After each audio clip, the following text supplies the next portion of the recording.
మరో breaking news చూస్తున్నాం. దేశంలో కరోనా వైరస్ కేసులు రోజు రోజుకు పెరుగుతున్నాయి.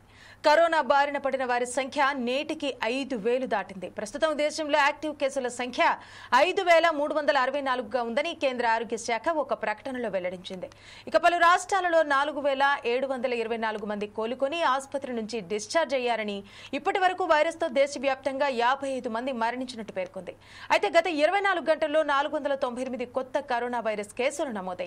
అదే సమయంలో వైరస్ తో 4 మృతి చెందినట్టు తెలుస్తోంది. ఇక మృతుల్లో 2 కేరళకు చెందిన వారు కాగా కర్ణాటక, పంజాబ్లలో ఒక్కొక్కరు ఉన్నారు. కేరళలో అత్యధికంగా 1,679 యాక్టివ్ కేసులున్నట్టు కేంద్ర ఆరోగ్య శాఖ అధికారులు తెలిపారు. గుజరాత్లో 615, పశ్చిమ బెంగాల్లో 596, ఢిల్లీలో 562 తర్వాతి స్థానాల్లో ఉన్నాయి. ఇక తెలుగు రాష్ట్రాల్లో కూడా కరోనా కేసులు పెరుగుతున్నాయి. ఈ నేపథ్యంలో వైద్యాధికారులు పలు సూచనలు చేస్తున్నారు. ప్రజలు అప్రమత్తంగా ఉండాలంటూ హెచ్చరిస్తున్నారు.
దేశంలో కరోనా వైరస్ కేసులు రోజు రోజుకు పెరుగుతున్నాయి. కరోనా బారిన పడిన వారి సంఖ్య నేటికి 5,000 దాటింది.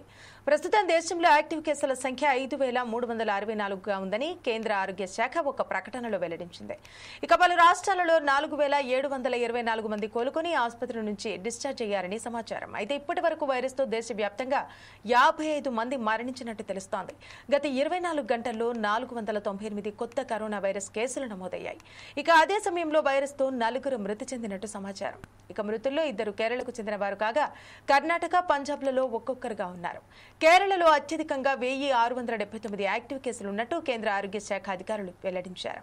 గుజరాత్లో 615, పశ్చిమ బెంగాల్లో 596, ఢిల్లీలో 562 తర్వాతి స్థానాల్లో ఉన్నాయి. తెలుగు రాష్ట్రాల్లో కూడా కరోనా కేసులు పెరుగుతున్నాయి. ఈ నేపథ్యంలో వైద్యాధికారులు పలు సూచనలు చేస్తున్నారు. ప్రజలు అప్రమత్తంగా ఉండాలంటూ హెచ్చరిస్తున్నారు.